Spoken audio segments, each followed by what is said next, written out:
Hi guys, welcome to our YouTube channel. இன்னைக்கு நம்ம 12th standard accountancy புக்கில் இருக்கிற தேர்ட் லெசனான கூட்டாண்மை நிறுவன கணக்குகள் அடிப்படையில் அந்த லெசனில் இருக்கிற படிவம், அதாவது கூட்டாளிகளின் முதல் கணக்கும் கூட்டாளிகளின் நடப்பு கணக்கும் படிவம் எக்ஸ்ப்ளனேஷன் தான் இன்றைக்கி நம்ம வீடியோவில் பார்க்க போகிறோம். ஸோ வீடியோ ஸ்கிப் பண்ணாமல் பாருங்கள்.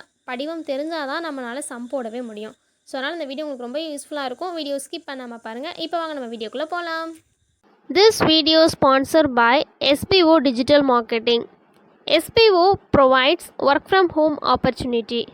This is mobile based part-time job perfect for students, homemakers and job seekers. If you want more information, link in description, check it now. Skip பண்ணாதீங்க. பெரிய தப்பு. தினம் 300 ரூபாய் சம்பாதிக்க அரிய வாய்ப்பு. இன்ஸ்டாகிராம், ஃபேஸ்புக் பயன்படுத்த தெரிந்தால் போதும் content post and content publishing மூலமா தினம் 300 ரூபாய் சம்பாதிக்கலாம். இந்த வேலை செய்ய 5 நிமிடம் போதும். Work training support, group communication support, all language customer live chat support, முக்கியமா சொந்தமா ஒரு பிசினஸ் ஸ்டார்ட் பண்ற அளவுக்கு உங்களால கற்றுக்கொள்ளவும் முடியும், சம்பாதிக்கவும் முடியும். இந்த வேலை வாய்ப்பு வழங்குவது 5 வருடத்திற்கு மேல ரன் ஆகிட்டு இருக்க நம்ம தமிழ்நாட்டு company school of business organisation private limited. மேலும் விவரங்களுக்கு டிஸ்கிரிப்ஷன்ல கொடுத்திருக்க நம்பருக்கு வாட்ஸ்அப் பண்ணுங்க. அதாவது நிலை முதல் முறையில் கூட்டாளிகளின் முதல் கணக்கிற்கான படிவம். கூட்டாளிகளின் முதல் கணக்கு அப்படின்னு சொல்லிட்டு மேலே ஹெட்டிங் போட்டுக்கலாம். நாள் விவரம் ரூபாய். அந்த ரூபாய்க்கு மேலே ஏபி அப்படின்னு போட்டுக்கலாம். அப்படி இல்லைனா ஏதாவது நேம் மென்ஷன் பண்ணியிருந்தாங்கன்னா அந்த நேமை எடுத்து இங்கே போடணும்.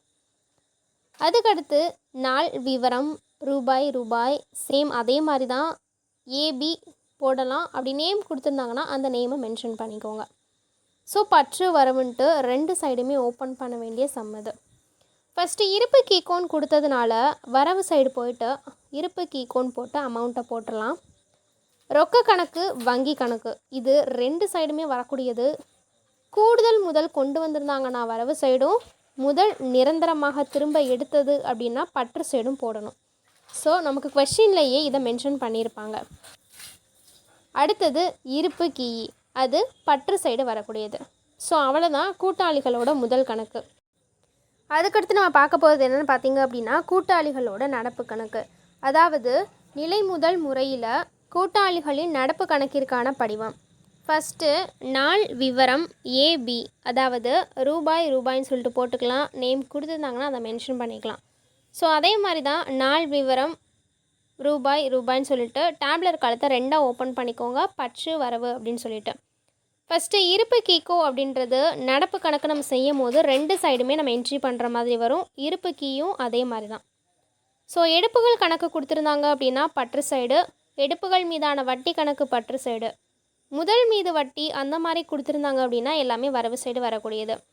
லாபநற்று பகிர்வு கணக்கு கொடுத்துருந்தாங்கன்னா, அதாவது நடப்பாண்டுக்கான பங்கு இருந்துச்சு அப்படின்னா அதை பற்று சைடும், லாபநற்று பகிர்வு கணக்கு லாப பங்காக இருந்துச்சு அப்படின்னா அதை வரவு சைடும் நம்ம பிரித்து எழுதணும்.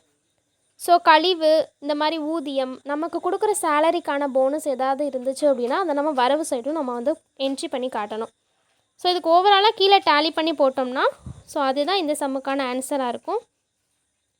இதில் நம்ம குறிப்பாக பார்க்க வேண்டியது என்னென்னு பார்த்தீங்கன்னா, நடப்பு கணக்கின் தொடக்க இருப்பு ஒரு கூட்டாளிக்கு வரவு இருப்பாகவோ அல்லது பற்று இருப்பாகவோ இருக்கலாம். அது அந்தந்த சம்மை பொறுத்து வரக்கூடியது. நடப்பு கணக்கின் இறுதி இருப்பானது வரவு இருப்பாகவோ அல்லது பற்று இருப்பாகவோ இருக்கலாம். ஸோ எப்படினாலும் இருக்கலாம். அது எல்லாமே சம்மை பொறுத்து தாங்க. ஓகே, இப்போ இந்த வீடியோவில் நம்ம கூட்டாளிகளோட முதல் கணக்கும் கூட்டாளிகளோட நடப்பு கணக்கிற்கான படிவம் எப்படி செய்யலாம் அப்படின்றத பார்த்தோம். நெக்ஸ்ட் வீடியோ நீ வரப்போகிற வீடியோவில் எல்லாமே சம் எப்படி கொஸ்டின் கேட்டிருக்காங்க, அதுக்கு நம்ம ஆன்சர் எப்படி செய்யலாம் அப்படின்றத பார்க்கலாம். ஸோ இந்த வீடியோ உங்களுக்கு யூஸ்ஃபுல்லாக இருந்துச்சுன்னு நினச்சிங்க அப்படின்னா அந்த வீடியோ லைக் பண்ணிக்கோங்க. இதே மாதிரி நெக்ஸ்ட் வீடியோவில் யூஸ்ஃபுல்லான சம்லாம் பார்க்கணும்னு நினச்சிங்க அப்படின்னா நம்ம சேனலை சப்ஸ்கிரைப் பண்ணிக்கோங்க. தேங்க்யூ ஃபார் வாட்சிங் திஸ் வீடியோ.